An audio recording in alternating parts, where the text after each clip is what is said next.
प्रधानमन्त्री केपी शर्मा ओली तपाईका सर्वोदय पार्टी अध्यक्ष हुनुहुन्छ। तपाईहरुले जो माग पूरा नगरेर सडकसम्म सरकारले माग पूरा गर्न भनेर शिक्षकहरु सडकमा आउनु भएको छ। तपाई चाहिँ के कारणले आउनु भयो यहाँ?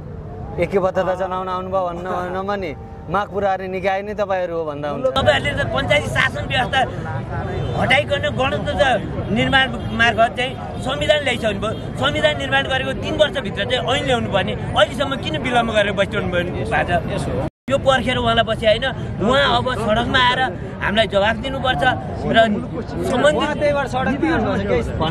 त्यही त उहाँलाई मैले भन्नु खोजेको जुन जिम्मेवार निकायका नेताहरू हुनुहुन्छ उहाँ आइपुग्नु भएको बेला मलाई सोध्नु मन लागेको गत वर्ष केपी ओलीले चाहिँ सरकारमा को हुनुहुन्छ, प्रधान हुनुहुन्छ, उहाँले पुरा नगरे कसले पुरा गर्छ भने अहिले केपी ओली प्रधानमन्त्री हुनुहुन्छ, उहाँले चाहिँ आज 7औं दिन भइसक्यो।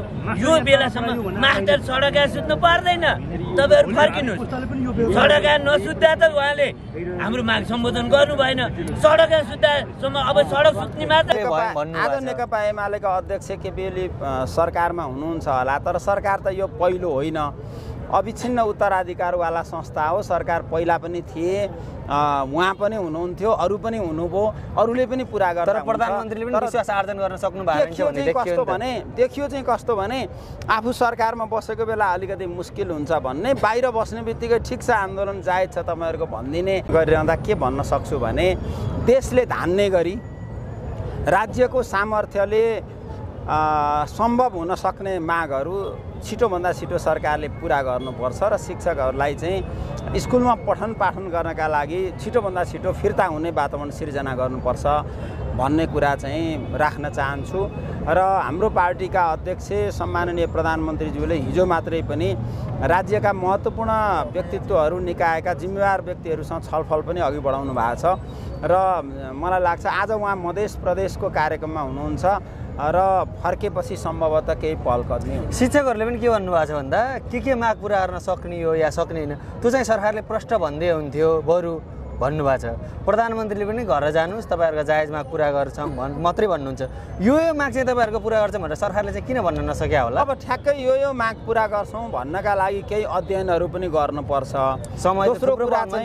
दोस्रो कुरा चाहिँ उहाँ बिचमा थाइल्यान्ड जानुभएको थियो, प्रधानमन्त्रीज्यू फर्केर आइसकेपछि उहाँले ठोस पहल कदमी लिइरहनु भएकै छ।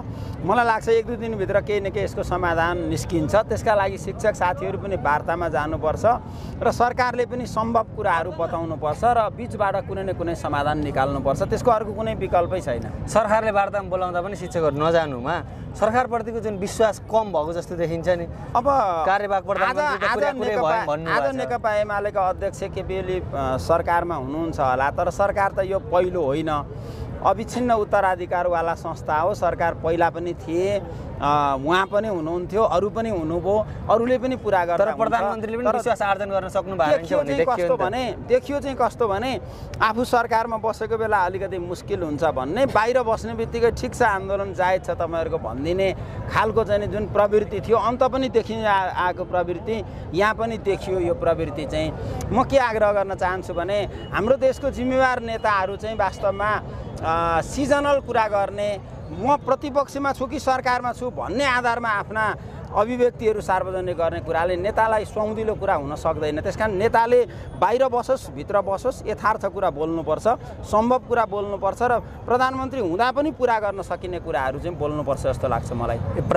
पूर्व प्रधानमन्त्री प्रचण्डले भनेको कुरा चाहिँ विपक्षमा बस्दाको आवाज मात्रै हो जस्तो लाग्छ। जो कोही नेताहरूलाई म त्यसो भन्छु, अब यति भन्दा जसलाई बुझिन्छ बुझियोस् केही छैन, तर चाहिँ सबै नेताले यो बानीको विकास गर्नुभयो भने राम्रै हुन्छ, देशका लागि हितै हुन्छ, उहाँको व्यक्तित्वका लागि पनि राम्रै हुन्छ जस्तो लाग्छ मलाई। र अन्तिममा सारमा कुरो मैले भन्न खोजेको कुरो के हो भने विद्यालयमा पठन पाठन गर्नुपर्ने शिक्षकहरू ठुलो सङ्ख्यामा राजधानीमा आउनुभएको छ। आन्दोलन एकदमै शिष्ट मर्यादित छ, रचनात्मक छ, त्यसलाई हामी धेरै धेरै स्वागत गर्न चाहन्छौँ र छिटोभन्दा छिटो चाहिँ यसलाई निकास खोज्नुपर्छ र विद्यालयमा फर्किने वातावरण सिर्जना गर्नुपर्छ। मैले जोडिहालेँ, प्रधानमन्त्रीले भनिराख्नु भएको छ शिक्षकहरू किन आन्दोलनमा उत्रनु भएको छ थाहा छैन भन्नुभएको छ, तपाईँ भन्नुहुन्छ आन्दोलनमा चाहिँ हेर्न आएको छु भन्नुहुन्छ, हेरेर चाहिँ कस्तो खालको प्रतिक्रिया प्रतिक्रिया दिनलाई हेरेको होइन मैले, मैले यो आफू हेर्न आएको चाहिँ वास्तवमा म प्रत्येक कुरामा जिज्ञासा राख्ने मान्छे हुँ। यो आन्दोलनलाई आफै प्रत्यक्ष हेरौँ न भनेर टेलिभिजन रेडियो सञ्चार माध्यममा त मैले हेर्ने सुन्ने गरिराखेकै हो।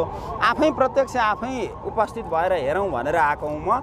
म सरकारको निकायमा पनि शिक्षकहरूको यो रचनात्मक आन्दोलनको बारेमा सकारात्मक कुरा पुर्याउने पहल कदमी म जे जिम्मेवारीमा छु त्यो जिम्मेवारी अनुसार म पुरा गर्ने पहल गर्छु।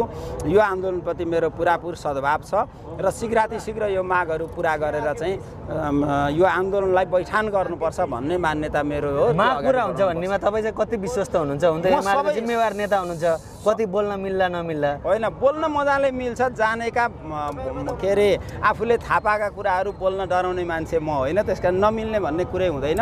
यति कुरा हो के हो भने राज्यले धान्न सक्ने जे चिजहरू छन् त्यसलाई छिटोभन्दा छिटो पहल गर्नुपर्छ। सबै माग पुरा हुन्छन् म भन्दिनँ, केही पनि हुँदैन पनि म भन्दिनँ। कुनै न कुनै वे आउट सरकारले निकाल्छ। आन्दोलनमा सडकहरूमा उत्रिराख्नु भएको शिक्षकहरू सुदूरदेखि आउनु भएको छ, आफन्त कोही छैनन् होला। राजधानीमा पनि खर्च व्यवस्थादेखि सबै कुरा म्यानेज गरिराख्नु भएको छ। एक हप्ता भयो यो चर्को घाममा सडकमा आन्दोलनमा उत्रिराख्नु भएको छ, खाना पानी दाना पानी केही नभनिकन। कहिले चाहिँ सुन्छ त तपाईँहरूको सरकारले? होइन, सरकारले नै सुन्ने हो, अरूले सुनेर हुँदैन। यो हामीले सुनाउने काम चाहिँ मिडियाको पनि हो, हामी जस्ता मान्छेहरूको पनि हो र आन्दोलनकारीहरूको पनि हो, सरहरूको पनि हो।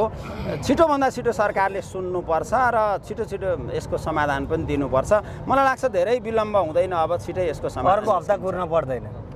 अब तिथिमिति तोक्नलाई त गाह्रै हुन्छ हेर्नुहोस्, किनभने अब म बाहिरकै मान्छे हुँ। म अब आधिकारिक मान्छे, कुनै सरकारी निकायमा बसिरहेको मान्छे पनि होइन र आन्दोलनकारीको नेतृत्वकर्ता पनि होइन। खालि यहाँ त यसो तपाईँहरूको कुरा त अवलोकन गर्न आएको बेलामा तपाईँले सोधिहाल्नु भयो र जवाफ दिएको मात्रै हो। छिटो समाधान होस् भन्ने पक्षमा छु र छिटो समाधान गरिरहँदाखेरि शिक्षक साथीहरूले पनि त्यसको अवस्था बुझेर त्यसलाई चाहिँ सरकारले गर्न सक्ने सम्भव कुराहरू अघि सारिसकेपछि उहाँहरूले पनि कुनै न कुनै बिचको उपायहरू खोज्नुपर्छ। हस्, धन्यवाद। हस्, धन्यवाद। गत वर्ष जुन हाम्रो प्रचण्ड हुँदा ओलीले चाहिँ के भन्नुभएको थियो भने को छ उसले नगरे पुरा नगरे कसले गर्छ त? अहिले चाहिँ तपाईँहरूले चाहिँ अनि उहाँले फेरि के भनिरहनु भएको छ भने अहिले म सरकारमा छु, मलाई पो भन्नुपर्छ भन्दा उहाँले चाहिँ किन चुप लाएर भन्नुहुन्छ? र हाम्रो मागहरू चाहिँ योभन्दा अगाडिदेखि नै कयौँ दिनभन्दा अगाडिदेखि नै हामीले चाहिँ उहाँलाई पार्टीका नेताहरू अनि चरणबद्ध आन्दोलन मार्फत ज्ञापन पत्र बुझाइसकेको छौँ। तर पनि अझ मलाई पर्खेर बस्या भन्ने उहाँहरूको बुझाइरह्यो। यो पर्खेर उहाँलाई बस्या होइन, उहाँ अब सडकमा आएर हामीलाई जवाफ दिनुपर्छ र सम्बन्धित त्यही त उहाँलाई मैले भन्नु खोजेको जुन जिम्मेवार निकायका नेताहरू हुनुहुन्छ उहाँ आइपुग्नु भएको बेला मलाई सोध्नु मन लागेको गत वर्ष केपी ओलीले चाहिँ सरकारमा को हुनुहुन्छ, प्रधान हुनुहुन्छ, उहाँले पुरा नगरे कसले पुरा गर्छ भने अहिले केपी ओली प्रधानमन्त्री हुनुहुन्छ, उहाँले चाहिँ आज 7औं दिन भइसक्यो। यो बेलासम्म मास्टर सडकमा सुत्नु पर्दैन, तपाईँहरू फर्किनुहोस्।